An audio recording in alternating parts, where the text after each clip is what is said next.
This is footage of my Prot Paladin in Arena 2s with my partner Kashmír in Enhancement Shaman.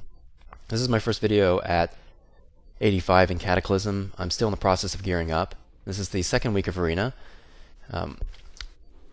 Here we're facing a Feral Druid and a Rogue, so it's a melee comp versus the melee comp, and I get CC'd, and I'm expecting to get Cycloned here as they burn Kashmír down, but they don't do it, and so once Kashmír gets low, I go ahead and pop Hand of Protection on him.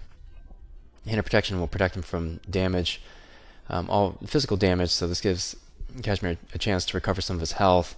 And we stay on the Druid target, in this against this particular comp because we want to burn him down since he's a healer, and the Rogue has too many avoidance cooldowns and escape abilities. So we stay on the Druid, go ahead and burn him down here, and you can see I popped Holy Radiance. It's a really nice AoE mitigation hot, and then I use a 3-stack Holy Power here on Kashmír.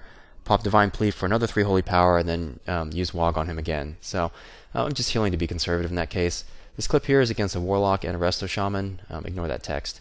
And this match took 7 minutes, and it's basically an exhaustion match. So here I'm taking a lot of damage. You can see I've popped a lot of my cooldowns. Here I use Guardian of Ancient Kings, which is an awesome ability. It's undispellable, and it protects us from 50% of damage for 12 seconds. So here you see I get feared, and I just roll with it. And once I come out of the fear, I line of sight kite around this pillar, and then get back on the Warlock again.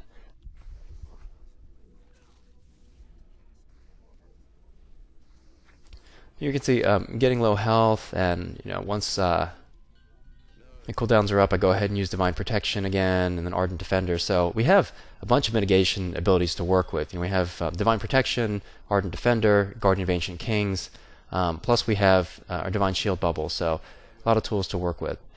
Okay, this comp here, we thought it was a Mage and Resto Shaman. It turns out to be a Mage and Elemental Shaman, which we found out too late. We decided to go ahead and focus fire the Mage because of his CC capability. And you'll see here in a moment here, I just get bombed. So it takes some lightning damage, I get punted, and looks like I get hit by Lava Burst. I'm taking a ton of damage, so I go ahead and bubble and heal up. So, by this point, obviously, we know that our opponent is Elemental, and we're going to switch over to the Mage, but this Elemental's free casting is doing a ton of damage, so I go ahead and get on him, using some of my abilities to interrupt his casting and force him to move. And then for a moment here, besides switch back to the Mage, it takes me a moment to get my bearings, come back around. So I am snared here, I get rooted, and we're supposed to be on the Mage, but I make the decision to go ahead and stay on the Shaman for a little bit.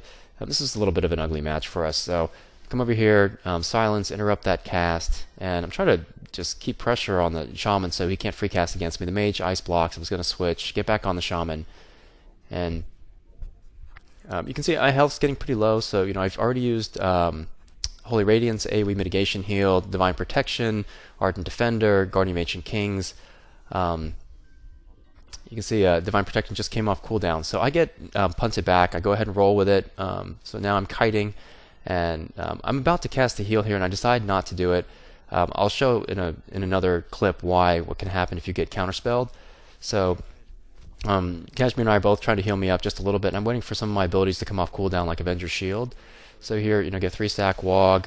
Eternal Glory brings it back after I cast Wog, so I can use it again. And we get the Elemental Shaman low enough that I can finish him off with a Hammer of Wrath. And then I go ahead and kite here a little bit, and then use Flash of Light. So I possibly could have squeezed off a Flash of Light when I first jumped down here, but I'll show the risk of what happens if you get counterspelled.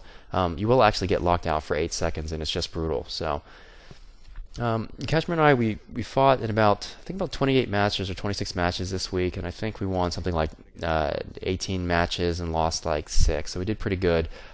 Check out this clip. So look at Kashmír's health. He just gets bombed immediately, drops to about 10% health. I jump back over immediately, give him a Hand of Protection, and we both start spam casting fast heals. And you can see I look there for the Disciplined Priest, because I'm expecting the Priest to come over and do this right here, which is the AoE Fear.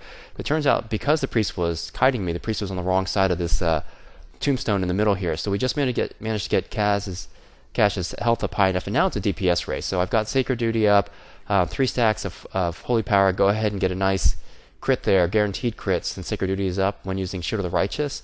And this is just a DPS race because Kashmír is getting burned down by the Warrior, and we're just trying to finish off this Disciplined Priest, which we do manage to do. Now right here I made a mistake. I should have popped Divine Plea for the 3-stack Holy Power for an instant Wog heal, but I do toss a healer 2 Kashmír's way. Kashmír shifts to travel form or wolf form, and then uses right here. Check this out, spinning Frost Shock to root his opponent, and I immediately get off because I don't want to break the root. Come over, help heal Kashmír up a little bit, and then the warrior just ends up giving up. So a pretty intense fight. Warriors can really bring the pain. You know, they don't have the strong Mortal Strike debuff that they used to have, but they can do a ton of burst damage.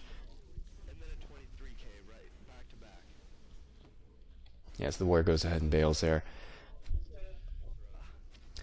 The next clip is against a mage and a holy paladin. This is another exhaustion fight. I'm taking a lot of damage here, so I use a 3-stack wog heal, kite around, start using Flash of Light. Now check this out. Right here I get counterspelled, and I'm locked out for 8 seconds. Now this is really deadly. What I probably should have done instead of chasing the mage here is just sat behind those boxes and kited until my abilities are back up. But you've got to really watch out for counterspell because 8 seconds is a long time, and there's no way you can turn that off. So we're just waiting for Kashmír to frog the Holy Paladin, which he does. The mage blinks. I counter with a stun, break out of the roots with a Hand of Freedom, and I now have Avenger Shield back up and use Hammer of Wrath to help for the finish, and then we finish off the Paladin there. So one thing I was really surprised to see is the Seal of Truth ability. Between that and its censure effect, we're accounting for over 10% of my damage, so it is not as pathetic as I thought that it was. It's still worth using in PvP.